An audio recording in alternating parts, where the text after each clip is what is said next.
ছাত্র আন্দোলন ঘিরে উত্তপ্ত ভারত, মোদির ১২ বছরের সাম্রাজ্যও ভেঙে পড়ার পথে। ঠিক সেই সময় পাকিস্তানের আকাশে ৫ ঘন্টার রহস্যময় নীরবতা।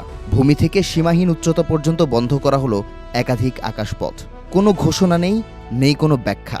তবে কি ভারতে হামলার প্রস্তুতি নিচ্ছে পাকিস্তান, নাকি দিল্লির সম্ভাব্য হামলা ঠেকাতে বাড়তি সতর্কতা নিয়েছে ইসলামাবাদ?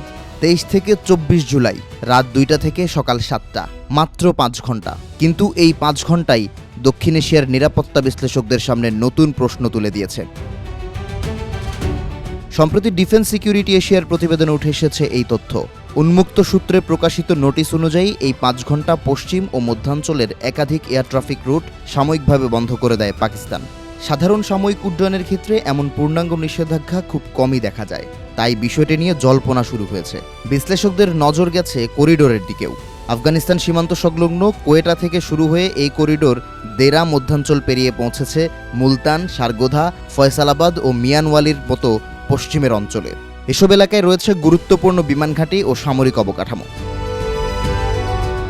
২০১৪ সালে ক্ষমতায় আসার পর থেকে যতবারই অস্তিত্ব সংকটের মুখে পড়েছে মোদী সরকার, ততবারই অন্যায্যভাবে পাকিস্তানে চালানো হয়েছে হামলা। ধারণা করা হচ্ছে ভারত কিংবা আফগানিস্তান দুই দেশ থেকেই হামলা চালানো হতে পারে। গোয়েন্দা তথ্য হাতে আসা মাত্রই ব্যবস্থা নিয়েছে পাকিস্তান। অতীতে পাকিস্তানের ফাতাহ সিরিজের সফল মিসাইল পরীক্ষা শেষে এমন ঘোষণা এসেছে। যদিও এখন পর্যন্ত পাকিস্তানের বিমান বাহিনী, আইএসপিআর কিংবা বিমানবন্দর কর্তৃপক্ষ এই নোটিশের উদ্দেশ্য নিয়ে কোনো আনুষ্ঠানিক ব্যাখ্যা দেয়নি। ফলে প্রশ্ন আরও ঘনীভূত হয়েছে। ক্ষেপণাস্ত্র পরীক্ষা, বড় সামরিক মহড়া, নাকি সতর্কতামূলক ব্যবস্থা? ঠিক কী কারণে এমন পদক্ষেপ নিয়েছে পাকিস্তান?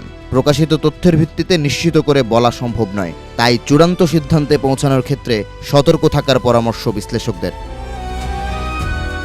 আন্তর্জাতিক সীমান্তের দিকে বিস্তৃত এমন একটি করিডোর এবং সম্পূর্ণ উলম্ব আকাশসীমা নিষিদ্ধ করার সিদ্ধান্ত নিরাপত্তা পর্যবেক্ষকদের দৃষ্টি এড়ানোর সুযোগ নেই।